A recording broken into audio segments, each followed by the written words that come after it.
அண்மை செய்தியாக பார்த்துரையும் சேலம் மாவட்டம் ஏற்காட்டில் அரசு பள்ளிக்கென ஒதுக்கப்பட்ட நிலத்தில் விசிக கட்சியினர் அங்கு தகர கொட்டையை அமைத்ததாக புகார் எழுந்திருக்கிறது. இது தொடர்பான விவரங்களோடு இணைகிறார் எமது செய்தியாளர் மணிசெல்வம். உடன் பேசலாம். மணிசெல்வம், வணக்கம். என்ன காரணத்திற்காக அவர்கள் இந்த செயலில் ஈடுபட்டிருக்கிறார்கள்? தொடர்ந்து அங்கு இருக்கக்கூடிய நிலவரம் என்ன? வணக்கம் பிரியங்கா.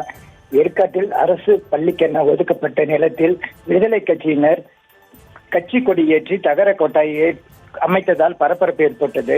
இதன் 30க்கும் மேற்பட்ட போலீசார் தகர கொட்டாயை அகற்றும் பணியில் ஈடுபட்டனர். சேலம் மாவட்டம் ஏற்காடு தாலுகா அலுவலகம் அருகில் அரசு ஏகல்யா உண்டு விரைவிட பள்ளி இயங்கி வந்தது. இந்த நிலையில் பள்ளி மாணவ மாணவிகள் அதிகளவில் இருந்ததால் வேறு இடத்துக்கு மாற்ற வேண்டும் என்று போராட்டம் நடத்தினர். அதைத் தொடர்ந்து கிளியூர் கிராமத்தில் அரசு புறம்போக்கு நிலத்தில் 30 ஏக்கர் நிலத்தை ஒதுக்கப்பட்டு பள்ளி கட்டிடம் கட்டும் பணி தொடங்கி நடைபெற்று வருகிறது. தற்காலிகமாக சேலம் காரிப்பட்டி பகுதியில் தனியாருக்கு சொந்தமான இடத்தில் உண்டு விரைவிட பள்ளி இயங்கி வருகிறது.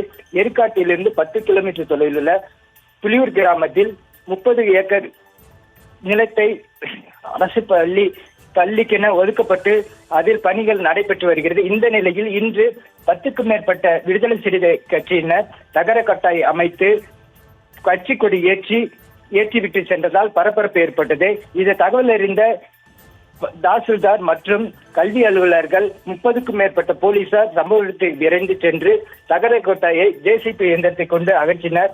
அப்பொழுது விடுதலை கட்சியினர் யாரும் இல்லாததால் அசம்பாவிதம் தவிர்க்கப்பட்டது. மேலும் அங்கிருந்து 20க்கும் மேற்பட்ட மரத்தை வெட்டி தகர கொட்டாய் அமைத்ததால் இது குறித்து வனத்துறையினர் வழக்கு பதிவு செய்து விசாரணை நடத்தி வருகின்றனர். இந்த சம்பவம் அப்பகுதியில் பரபரப்பை ஏற்படுத்தியுள்ளது. பிரியங்கா, விவரங்களுக்கு நன்றி மணிசெல்வம்.